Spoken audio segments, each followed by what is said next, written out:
So now I invite you to get comfortable in your seat, knowing that your chair is there to support you, hands possibly in an upright and receptive position. Close your eyes to tune out all outer distractions as we just focus on the theme of the daily word today. Following the divine presence within, I follow the path to my spiritual freedom. This is the path that Jesus began going into Jerusalem, which we know is the city of peace. And metaphysically, it means peace. But this journey began before this day. It actually began in the city of Bethany, where Jesus met with Mary, Martha, and Lazarus. And we remember the story of how he brought Lazarus back from the dead. Metaphysically, Bethany means a place of wailing, a place of pain. And we saw that as Jesus worked through that demonstration with Lazarus. His journey then took him to the city of Bethphage.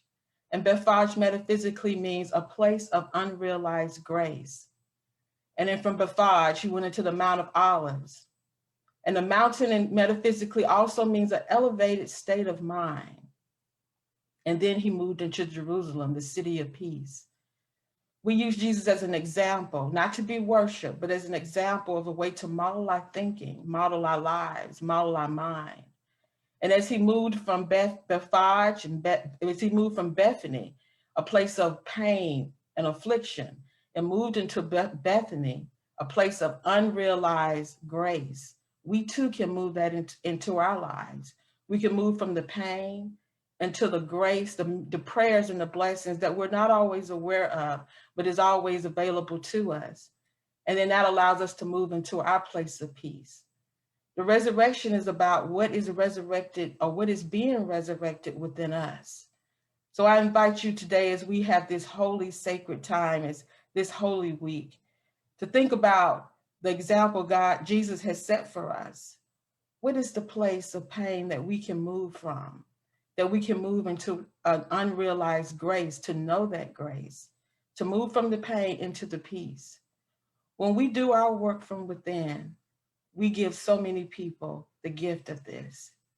So as we reflect on this, let's just take a moment of silence as we take in the breath.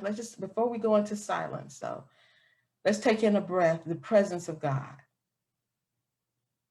and release all that's no longer needed or wanted in our experience. And let's just have a moment of silence.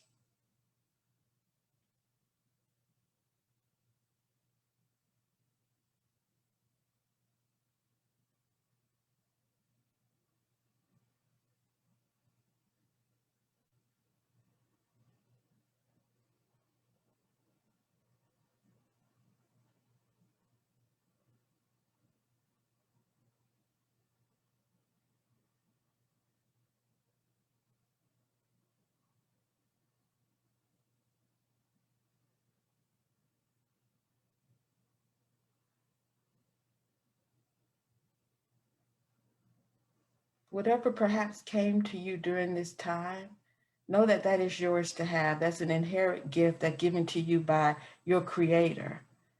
There's an infinite intelligence that moves through each of us. And this time, such as the Holy Week, Easter, resurrection, is a reminder of all that is ours, ours to create in our lives. And when we go forth and live courageously, as the example Jesus has set for us, to live our best lives, our most fullest lives, we give others the same courage through our example to do the same. We give thanks for the lesson that Reverend Brandon is about to bring to us. We give thanks for this daily word that has set the place and the tone and the platform for reminding us of who and whose we are. As we end this meditation, I invite you that anything that may have been burdening your mind and your thought before you came into this sacred place, I invite you to just step away from that during this time. Let yourself be burden-free, stress-free from that, just for this moment. And then perhaps when this is over, you'll see it in a different way. If you even choose to realign yourself with that thinking and that thought. We bless you. We thank you for being here. We thank you for your contribution, your energy, your love, and your vibration. Let this not just be a story that's been told from ages on. Let this be something that's a living document within us, a living vibration, a living energy within each of us, because that is what it is for. That's what it was always meant to be. And as we take one vital breath, breathing in the breath of God, and releasing all that's no longer needed or wanted in our Christ experience, in the name and the nature of all that's good, perfect, holy, and well, we say amen, amen, amen, and so it is. Thank you. Have a blessed Holy Week.